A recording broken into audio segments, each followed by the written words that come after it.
ஓம் ஸ்ரீ மகாபெரிவா பாதமே துணை. சரணாலய பக்தர்களுக்கு என்னுடைய இனிய காலை வணக்கங்கள். நான் வெகு நாட்களுக்கு பிறகு உங்களை சந்திக்கின்றேன்.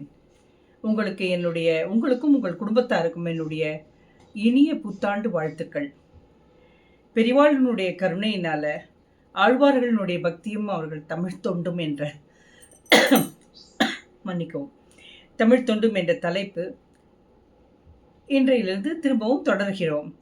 இன்றைக்கு நாம் பார்க்க இருப்பது திருப்பாண ஆழ்வாரினுடைய சரிதமாகும். ஒரு திவ்ய தேசமும் ஒரு அவதார ஸ்தலமும் சேர்ந்து இருப்பது என்பது மிகவும் ஆச்சரியப்படக்கூடிய விஷயம். அந்த மாதிரி அமையிறதுங்கிறது ரொம்ப ரேர் கேஸு. திருப்பாண ஆழ்வார் பெருமாளை அலங்கரிக்கும் ஸ்ரீவத்சம் என்கின்ற ஆபரணம் அணியாளன் அதனுடைய ரூபமாக அவதரித்தவர் என்று புராணங்கள் சொல்லுகின்றன. இவருடைய அவதாரம் செய்த ஸ்தலம் இந்த உறையூர் என்று திருச்சிராப்பள்ளிக்குள்ளே ஒரு இடம். அதில் நாச்சியார் கோவில் என்ற அந்த பெருமாள் கோவில் மன்னிக்க வேண்டும், நாச்சியார் கோவில் என்ற பெருமாளினுடைய கோவில்தான் அவருடைய அவதார ஸ்தலமும் கூட.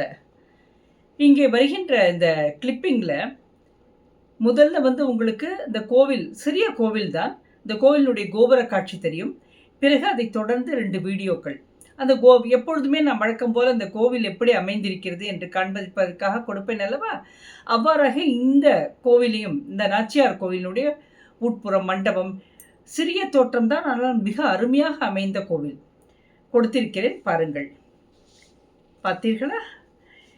இந்த திருப்பாண ஆழ்வாரும் ஆண்டாளை போல கண்டெடுக்கப்பட்டவர் தான், அயோனிஜர் தான். அவ்வாறாக கண்டெடுக்கப்பட்டவர்களை நாம் அயோனிஜர்கள் என்று அழைக்கின்றோம் என்று நான் முந்தைய எபிசோடுகளில் சொல்லியிருந்தேன். அயோனிஜர்கள் என்றால் தாயினுடைய யோனி வழியாக பிறக்காதவர்கள் என்ற பொருள் என்று நான் விளக்கியிருந்தேன் அல்லவா. ஆகவே திருப்பாண ஆழ்வாரும் ஒரு அயோனிஜர் தான். உறையூரிலே பஞ்சம குலத்திலே சேர்ந்த தம்பதிகள் கணவன் மனைவி இருவரும் வயல்வெளியில் வேலை செய்வதற்காக சென்ற பொழுது அங்கே கண்டெடுத்த ஒரு குழந்தை அவர்தான் நம்முடைய ஆழ்வார் பெருமான். அந்த திருவரங்கத்து பெருமானே இந்த பிள்ளை இல்லாத தமக்கு கொடுத்த வரமாக நினைத்து மிக்க சந்தோஷத்துடன் அந்த குழந்தையை எடுத்து சென்று வாணர் என்று பெயர் வைத்து வளர்க்கலானார்கள். இந்த குலத்தவர்கள் மிருகங்களினுடைய தோலை வைத்து பறை என்ற ஒரு பொருளை, இசைக்கருவியை செய்து அதை இசைத்து பாடுவதை வழக்கமாக கொண்டிருந்தார்கள். ஊர் மக்கள் எல்லோரும் இந்த குலத்தவரை வித்தியாசப்படுத்தி ஒதுக்கி வைத்திருந்தார்கள். மிக வருத்தப்பட வேண்டிய விஷயம். ஊருக்கு வெளியே சேரி ஒன்றில் அவர்கள் ஒரு கூட்டமாக தங்களுடைய குடியிருப்பை அமைத்து கொண்டு வாழ்ந்து வசித்து வந்தார்கள் இந்த சேரியிலே. அந்த நாட்களிலே இவர்களுக்கு கோவில்களுக்குள் சென்று தரிசனம் செய்வது கூட அனுமதி மறுக்கப்பட்டு இருந்தது. அப்பேற்பட்ட காலம் அது. வெகு தூரத்தில் நின்று கோபுரத்தை பார்த்து பகவானாக நினைத்து கன்னத்திலே போட்டு மகிழ்வதை வழக்கமாக வைத்திருந்தார்கள்.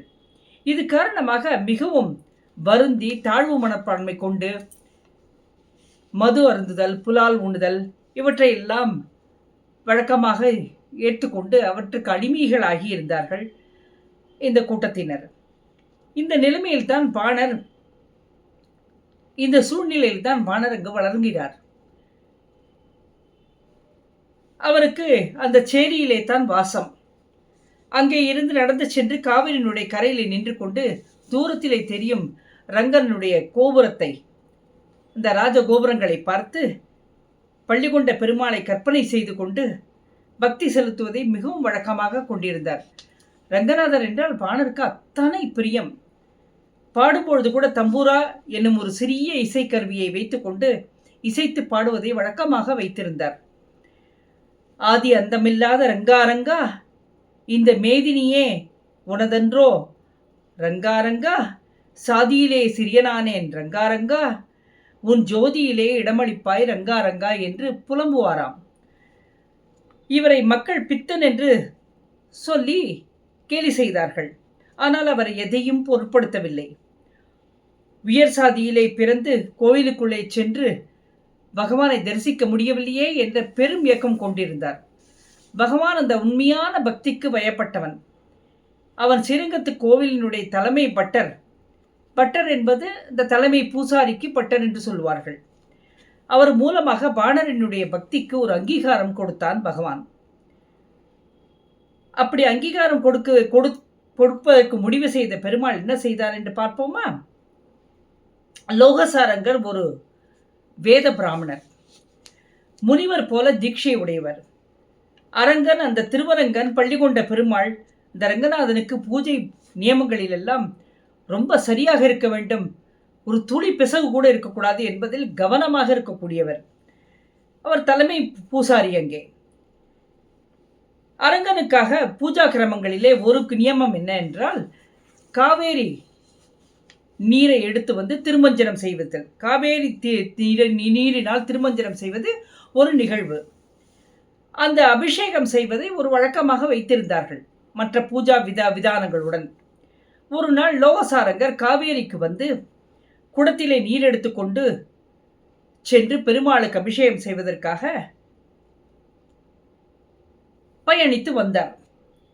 அப்போது பாணர் காவேரி ஆற்றங்கரையிலே நின்று கொண்டு தம்பூராவை மீட்டிக்கொண்டு தீனமான குரலிலே ரங்கனை குறித்து பாடிக்கொண்டு மெய் மறந்து நின்றிருந்தார் கோபுரத்தை பார்த்த வண்ணம். லோகசாரங்கர் காவேரி கரைக்கு வந்ததுமே அந்த நதியிலே நீரில் கால்பட நின்று கொண்டு தம்பூராவை மீட்டி பாடிக்கொண்டிருக்கிற பாணரை பார்த்தவுடன் மிகவும் எரிச்சல் ஆனார். ஒரு அசூயை என்று சொல்வார்கள், வெறுப்பு, அப்படி பார்க்கலானார் பாணரை.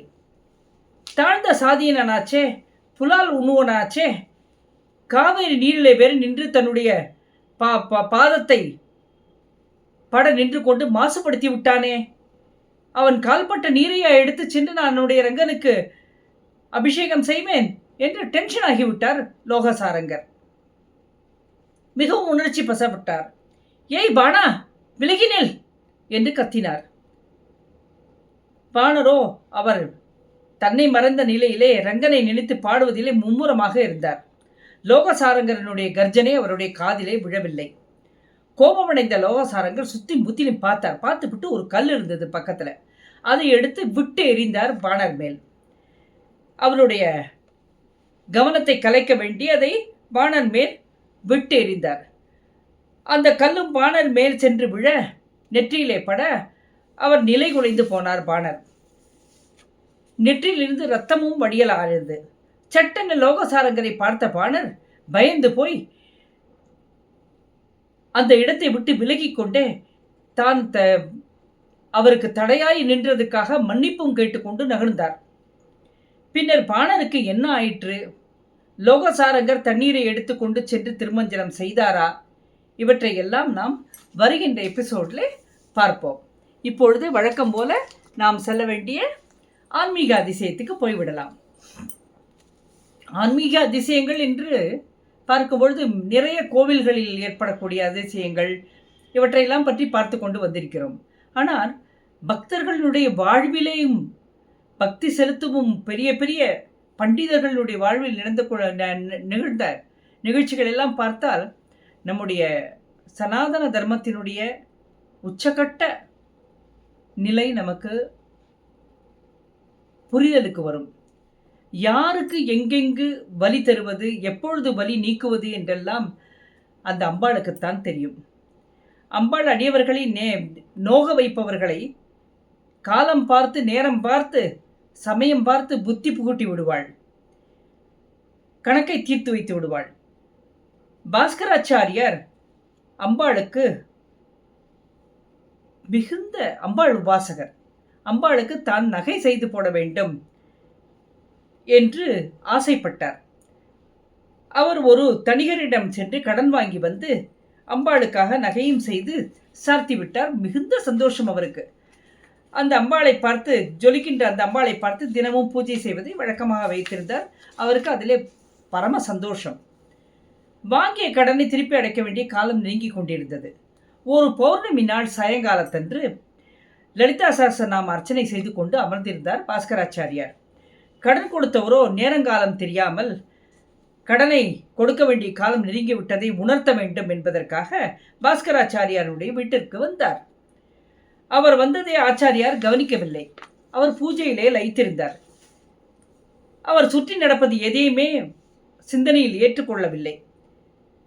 பரதேவதையான அம்பாளிடம் லலிதா பரமேஸ்வரி திரிபுர சுந்தரி மட்டுமே அவருடைய கவனத்தில் இருந்தாள். வீடு தேடி வந்தவருக்கு மரியாதை தரவில்லை என்று கோபம். தேவி உபாசகர் என்றோ அவர் பல சிஷ்யர்களுக்கு குரு என்றோ எதையுமே மனசில் கொள்ளவில்லை அந்த வந்த தணிகர். வெளியிலே இருந்தபடியே, ஓஹோ, ஆத்துக்கு வந்தவர்களை வா என்று கூட சொல்ல தெரியாதோ உங்களுக்கு? கடன் வாங்கும் பொழுது இருந்த மரியாதை இப்பொழுது இல்லையோ? மறந்து விட்டதோ? சுவாமி, உங்க ஆத்துக்கு வந்து சாப்பிட்றதுக்காக நான் வரவில்லை. கொடுத்த கடனை திரும்பி தர நாளாயிற்று என்று சொல்லுவதற்காக ஞாபகப்படுத்த வந்தேன் என்று கடுமையான வார்த்தைகளை சொல்லிவிட்டு விறுவிறு என்று நிற்காமல் நகர்ந்து சென்றார். அதே சமயம் சரியாக லலிதா சஹஸ்ர நாமத்திலே நாம அர்ச்சனையிலே அபர்ணா என்னும் நாமம் வந்தது. ஓம் ஐம் ஹ்ரீம் ஸ்ரீம் அபர்ணாயை நமக என்று ஆச்சாரியால் அம்பாளுடைய பாதத்திலே குங்குமத்தை சேர்த்தார். சேர்த்தவர் நினைத்து கொண்டார்.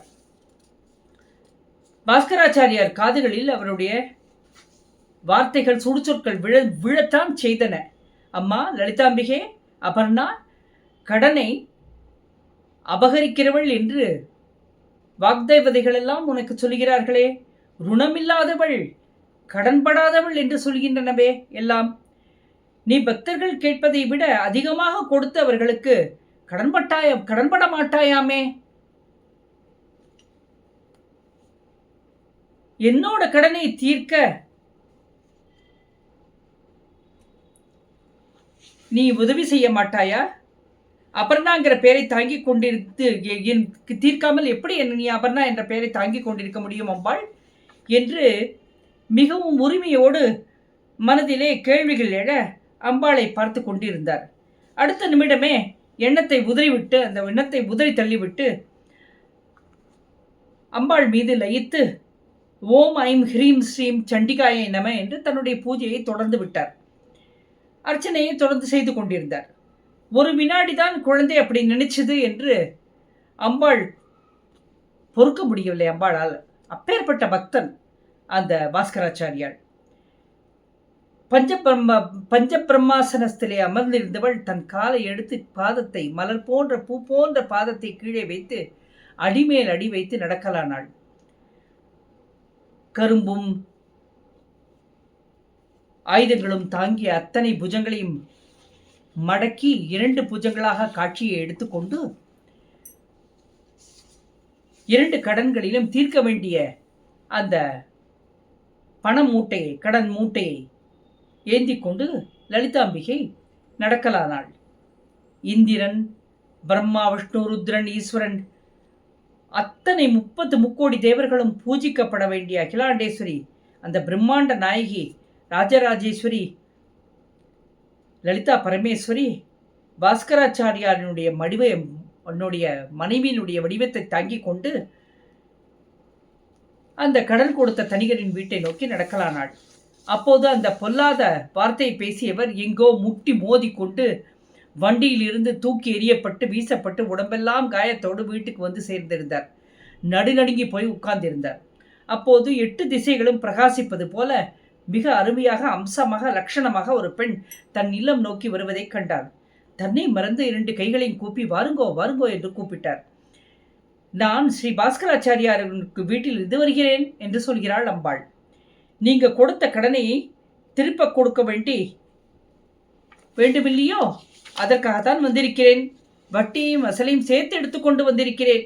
இந்தாங்கோ என்றாள் அம்பாள். அம்மா, நீ யாரோ தெரியலே, இங்கே பார்த்தால் சாட்சாத் அம்பாள் ஆட்டம் இருக்கு, முதல் உள்ளே வாமா, குங்குமம் எடுத்துக்கொள் என்று சொல்லி தன்னுடைய மனைவியை கூப்பிட்டு அம்பாளுக்கு குங்குமம் கொடுக்க சொல்கிறார். பிறகு அவளிடம் ஏற இறங்க அவளை பார்த்து கொண்டு நிற்கிறார். ஏனென்றால் பாஸ்கராச்சாரியாரனுடைய மனைவியை அவர் எப்போதும் பார்த்ததே இல்லை. பிறகு சாட்சாத் அம்பாள் கையிலிருந்து அந்த பணமுடிச்சியை அவர் பெற்றுக்கொள்கிறார். அம்மா சித்த இரம்மா, அந்த கடன் பத்திரத்தை நான் உங்களுக்கு திருப்பி தந்து விடுகிறேன் என்று சொல்லிக்கொண்டு உள்ளே போகிறார். வெளியே வந்து பார்த்தவர் அந்த பெண்ணை காணோம். சரி, பாஸ்கராச்சாரியர் வீட்டுக்கே போய் அந்த பத்திரத்தை நாம் கொடுத்து விட்டு வந்து விடலாம் என்று திக்கி திணறி கொண்டு நொண்டி கொண்டு உடம்பில் எல்லாம் அடி வாங்கியிருக்கிறாரே, எடுத்துக்கொண்டு வந்து செய்கிறார். அப்பொழுது பாஸ்கராச்சாரியாரும் பூஜையை சற்று முடித்திருந்தார். சரியாக அவருடைய மனைவியும் ஆனந்தியும் ஊரிலிருந்து வந்து வண்டியிலிருந்து இறங்குகிறாள். வந்த தணிகர் அவரை பார்த்து, சுவாமி என்னை மன்னிக்க வேண்டும், ஏதோ ஒரு வேகத்திலே உங்களை அப்படி கத்திவிட்டேன். ஒரு அம்மா என்னிடம் நோக்கி வந்து தங்களுடைய பணத்தை, தாங்கள் கொடுக்க வேண்டிய பணத்தை எனக்கு இப்பொழுதுதான் கொடுத்தாள். அம்பாள் உபாசகரை இவ்வாறு பேசியதற்கான தண்டனையும் நான் அனுபவித்து விட்டேன், அடி வாங்கி கொண்டு விட்டேன் என்றும் சொல்லிவிட்டு என்னை மன்னிச்சு விடுங்கோ. சித்தமின்னதானே இந்த அம்மா வந்து எனக்கு பணத்தை கொடுத்தார்கள், கடன் பத்திரத்தை கொடுப்பதற்குள் வந்து விட்டார்கள், அதான் கொடுத்து விட்டு போகலாம் என்று வந்தேன் என்றார். என்ன சொல்றீங்க நீங்க? நான் எங்கேயும் வரலையே, நான் இப்பொழுது தானே எங்கள் ஊரிலிருந்து வருகிறேன், என் பிறந்த வீட்டிலிருந்து இப்பொழுது வருகிறேனே என்று ஆனந்தி சொல்கிறாள். பாஸ்கராச்சாரியாரனுடைய மனைவி சொல்கிறாள். நீங்க தானே இந்த முடிச்சியை கொண்டு வந்து எனக்கு கொடுத்தேள் என்று சொல்கிறார் அந்த தணிகர். உடனே ஒரு பொறிதட்டின மாதிரி ஒரு சட்டென ஒரு உணர்வு ஏற்பட பாஸ்கராச்சாரியார் பூஜை அறையை நோக்கி ஓடுகிறார். அப்பொழுது பாஸ்கரா என்று பரிவுடன் ஒரு சிறிய அசரீரி கேட்டது. நீ பட்ட கடன் நான் பட்ட கடன் போல் அல்லவா குழந்தை? உலகிற்கெல்லாம் தாயான நான் என் குழந்தைகளை தவிக்கும்படி விட்டு விடுவேனா என்ன? உன் கடனை நானே சென்று அடைத்தேன். அபர்ணா என்ற பெயர் இப்பொழுது எனக்கு பொருந்தும் அல்லவா என்று சிரிக்கிறாள் அம்பாள் பாஸ்கராச்சாரியாரிடம் கேட்டுவிட்டு. தாயே லலிதே, காமாட்சி, திரிபுர சுந்தரியே என்று உதடுகள் தவிதவிக்க, தழுதழுக்க பல நாமங்களை சொல்லி அழித்து அழுகிறார். இந்த அபரிமித அம்பாளினுடைய கருணையை நினைத்து கண்கள் குளமாகின பாஸ்கராச்சாரியாருக்கு. எத்தனை ஒரு விசேஷம் பாருங்கோ. இதே மாதிரிதான் அபிராமி பட்டருக்கு தன்னுடைய தாடங்கத்தை தூக்கி எறிந்து அபிராமி அம்மன் அவரை காத்து ரட்சித்தாள், அந்த பக்திக்கு இணங்கி காத்தாள். அதே போலதான் இந்த எபிசோட்ல நம்ம பார்க்க போடிய இந்த ஆழ்வார் பாணனுடைய பக்திக்கு ரங்கன் என்ன செய்தான் என்று அடுத்த வாரம் பார்க்க இருக்கிறோம். காத்திருங்கள். அடுத்த வாரம் பல செய்திகளுடன் உங்களை சந்திக்கிறேன். மகா பெரிவா பாதமே துணை. ஜெய் ஜெய்சங்கர ஹர ஹர சங்கர, ஜெய் ஜெய்சங்கர ஹர ஹர சங்கர, ஜெய் ஜெய்சங்கர ஹர ஹர சங்கர.